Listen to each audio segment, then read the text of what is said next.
ഞാൻ doctor M S Subramanian, ഷിഫ അൽസീറിയൽ general സർജനാണ്. കഴിഞ്ഞ 20 വർഷമായി ഞാൻ ഷിഫ അൽസീറിയൽ വർക്ക് ചെയ്യുന്നു. ഞാൻ ഇന്നിവിടെ പ്രതിപാദിക്കാൻ പോകുന്ന ബ്ലീഡിംഗ് പെർ റെക്ടം, അതായത് മലദ്വാരം വഴിയുള്ള രക്തസ്രാവത്തെ കുറിച്ചാണ്. ഇത് ഒരു രോഗലക്ഷണമാണ്. ഇത് പലരും ഇത് ഹോസ്പിറ്റലിലേക്ക് വരുവാനായിട്ട് തന്നെ മടിയായിരിക്കും. മടിച്ച് ഒരു ഡോക്ടറുടെ സേവനം വളരെ ലേറ്റായിട്ടാണ് ചില ആൾക്കാർ അതിന് വശംവദനാവുന്നത്. അതായത് ഇത് നിസ്സാര മലദ്വാരത്തിൻ്റെ അവിടുത്തെ വിള്ളൽ മുതൽ ക്യാൻസർ വരെയുള്ള രോഗകാരണങ്ങളുടെ ഒരു ലക്ഷണമായിരിക്കാം ബ്ലീഡിംഗ് PR എന്ന് പറയുന്നത്. അത് ഒരു ഡോക്ടർ പരിശോധിച്ചു കഴിഞ്ഞാൽ അത് ശരിക്കൊരു ഡയഗ്നോസിസ് എടുക്കാൻ സാധിക്കുള്ളൂ.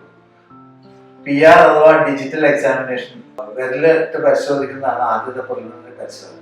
പിന്നെ അവിടുത്തെ വിഷ്വലും അവിടെ പോയി കഴിയുമ്പോൾ ഫിഷറൊക്കെ ആണെങ്കിൽ നമുക്ക് വെളിയെ തന്നെ ബ്ലീഡിങ് ഏനൽ ഫിഷർ കാണാം. പിന്നെ രക്തത്തിൻ്റെ ഉള്ളിൽ നോക്കുന്ന റോട്ടോസ്കോപ്പി എന്ന് പറഞ്ഞൊരു ഉപകരണമുണ്ട്. അതിന് മേലെ വീണ്ടും അവിടെ ഒന്നും ബ്ലീഡിങ് പോയിന്റ്സ് ഒന്നും കണ്ടില്ലെങ്കിൽ നമ്മൾ സിഗ്മോയിഡോസ്കോപ്പി, കൊളോണോസ്കോപ്പി തുടങ്ങിയ വിവിധ പരിശോധനകളുണ്ട്. ഇതിൽ എവിടെ നിന്നാണ് രക്തസ്രാവം ഉണ്ടാകുന്നത് എന്ന് മനസ്സിലാവും. വൻകുടലിലുള്ള ഇൻഫ്ലമേറ്ററി ചേഞ്ച് വരെ ഈ ബ്ലീഡിങ്ങിന് ഒരു കാരണമാകും. ഇത് മിക്കവാറും ഇത് ഉണ്ടാകുന്നത് ലേറ്റായിട്ട് പലരും ട്രീറ്റ്മെന്റിന് വശംവദനാവുന്നത് കൊണ്ടാണ്.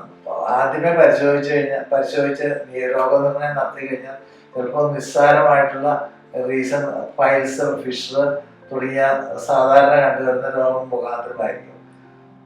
അതല്ല, കൂടുതൽ പരിശോധന വേണമെങ്കിൽ പരിശോധന നടത്തി കഴിയുമ്പോഴാണ് കൂടുതൽ ഇതിൻ്റെ മറ്റു തലങ്ങളിലേക്ക് എത്തിച്ചേരാൻ കഴിയുള്ളൂ. ഈ പൈൽസ് എന്ന് പറഞ്ഞാൽ അത് ഒരു മുഴയല്ല, അത് നമ്മുടെ രക്തത്തിൻ്റെ അവിടുത്തെ വെയിൻസ് ഡയലേറ്റ് ചെയ്യുന്നതാണ്. ഇത് ചില പ്രത്യേക അവസ്ഥയിൽ ഇത് ചില ഗർഭിണിയായിട്ടുള്ള സ്ത്രീകൾക്കും പ്രസവ സമയത്തും എല്ലാം ഇത് വെയിൻസ് ബ്ലോക്കായിട്ട് ഇത് ഉണ്ടാവാനുള്ള സാധ്യത വർദ്ധിക്കും. മാത്രമല്ല, നമ്മുടെ ഭക്ഷണ രീതിയാണ് ഇതിന് പ്രധാനമായിട്ട് ഉണ്ടാകുന്ന ഒരു പ്രധാന കാരണം. ഇത് നമ്മുടെ ഡയറ്റ് ഹാബിറ്റ്സ്, നമ്മൾ ലാറ്റിലിരിക്കുന്നത്, നമ്മുടെ സ്വഭാവ രീതികൾ, ഇതെല്ലാം ഇതിനെ ആശ്രയിച്ചിരിക്കും. ചില ആൾക്കാർ കൂടുതൽ സമയം ലാറ്റിലിരിക്കും. അത് തന്നെ ഇവിടുത്തെ പ്രഷർ കൂട്ടി ഈ പൈൽസിന് ഫോം ചെയ്യുന്നതിനുള്ള കാരണമുണ്ട്. മാത്രമല്ല, ഹാർഡ് സ്റ്റൂളാകുമ്പോൾ സ്ട്രെയിൻ ചെയ്യുന്നതുകൊണ്ടും ഇത് പ്രസിപ്പിറ്റേറ്റ് ചെയ്യാനുള്ള സാധ്യത കുറച്ച് കൂടുതലാണ്. പിന്നെ പലരും ഫൈബർ കണ്ടെയ്നിങ് ഡയറ്റ് ഇപ്പം അധികം കഴിക്കാറില്ല. മിക്കവാറും നോൺ വെജ്, ഈ പൊറോട്ട മുതലായ ആഹാര പദാർത്ഥങ്ങൾ, ജങ്ക് ഫുഡ്, ഇതെല്ലാം ഇതിന് വിരുദ്ധമാണ്. ധാരാളം വെജിറ്റബിൾസും ഫ്രൂട്ട്സും ഭക്ഷണത്തിൽ ഉൾപ്പെടുത്തുക. അധിക സമയം ലാറ്റിലിരിക്കാതിരിക്കുക. കക്കൂസിൽ പോകണമെന്ന് തോന്നിയാൽ ഉടനെ സ്റ്റൂൾ ഇവാക്യുവേറ്റ് ചെയ്യുക. ഇതൊക്കെയാണ് ഇതിൻ്റെ പ്രധാന.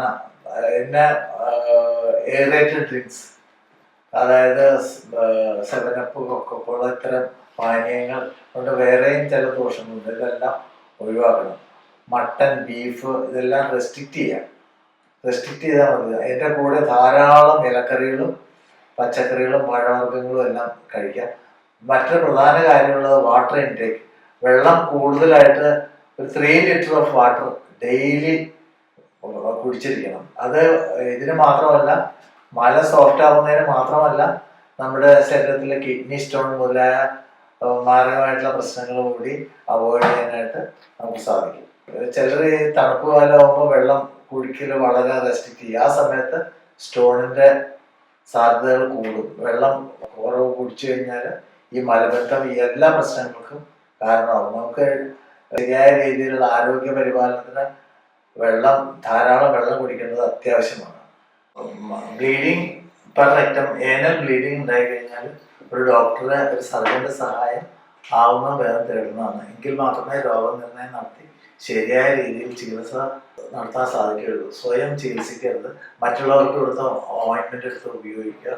അത്തരം പ്രവണതകൾ ഒട്ടും നല്ലതല്ല. ചില സന്ദർഭത്തിൽ നമുക്ക് കണ്ടുപിടിക്കാൻ വളരെ ലേറ്റായിട്ട് മാത്രമേ കണ്ടുപിടിക്കാൻ സാധിക്കുകയുള്ളൂ. ഞാൻ നേരത്തെ സൂചിപ്പിച്ച പോലെ കുറച്ചല്പം ബ്ലീഡിങ് കണ്ടു കഴിഞ്ഞാൽ നമ്മൾ നെഗ്ലക്റ്റ് ചെയ്ത് കഴിഞ്ഞാൽ ചിലപ്പോൾ അതൊരു ലക്ഷണം കാണിച്ചായിരിക്കും. വൻകുടലിൽ എവിടെയെങ്കിലും ക്യാൻസർ ഉണ്ടെങ്കിൽ കൊളോണോസ്കോപ്പി ചെയ്ത് ബയോപ്സി എടുത്ത് കൺഫേം ചെയ്ത് ഏർലി ട്രീറ്റ്മെൻറ്റ് എടുത്തു കഴിഞ്ഞാൽ ഏർലി ക്യൂർ ഉണ്ടാവും. അതല്ലെങ്കിൽ വല്ലാതെ ജീവിതം ദുരിതമയമായി തീരും. Okay, thank you all.